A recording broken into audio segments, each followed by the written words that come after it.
Halo Tribuners, kembali lagi dalam Tribun Jogja Update bersama saya Priska Ruri.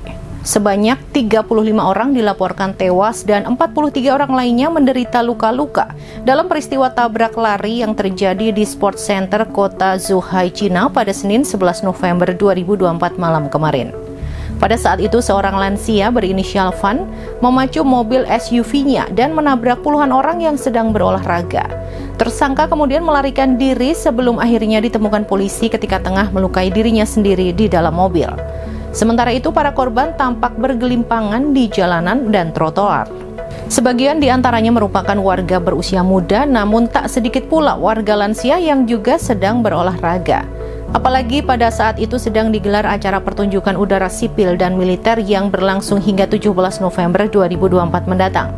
Oleh karena itu, area Sport Center ini lebih ramai dari biasanya.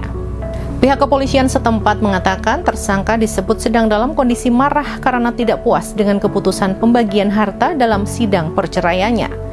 Dia pun nekat memacu mobilnya kemudian melukai orang-orang yang berada di pusat kegiatan olahraga yang biasa ramai oleh ratusan orang setiap malamnya. Namun polisi belum bisa menginterogasi tersangka lebih dalam lantaran Van saat ini masih dirawat di rumah sakit setelah melukai dirinya sendiri. Sementara itu, peristiwa ini menimbulkan duka mendalam bagi puluhan keluarga korban tewas.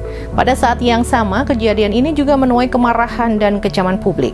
Warga menuntut agar kasus ini diusut tuntas dan meminta pelaku dihukum seberat-beratnya. Sebagai informasi, meski Cina memiliki tingkat kejahatan relatif rendah, namun mereka telah menghadapi rentetan serangan yang menargetkan warga secara acak. Semisal pada bulan Oktober lalu, polisi menangkap seorang pria berusia 50 tahun setelah melakukan serangan penusukan di dekat sebuah sekolah dasar di Beijing hingga melukai 5 orang termasuk 3 anak-anak. Peristiwa serupa terjadi pada bulan September, di mana 3 orang tewas dan 15 orang lainnya terluka dalam serangan senjata tajam di sebuah supermarket pinggiran kota di Shanghai. Pada bulan yang sama, sebuah bus menabrak kerumunan siswa dan orang tua di luar sebuah sekolah di kota Tai'an di provinsi Shandong. Peristiwa ini menewaskan 11 orang dan melukai 13 lainnya. Demikian berita terkini terkait sebuah mobil di Cina yang tabrak kumpulan orang yang sedang berolahraga. Ikuti terus berita-berita terkini hanya di Tribun Jogja Update. Saya Priska Ruri dan segenap kru yang bertugas pamit undur diri. Terima kasih dan sampai jumpa. Download Tribun X sekarang. Menghadirkan lokal menjadi Indonesia.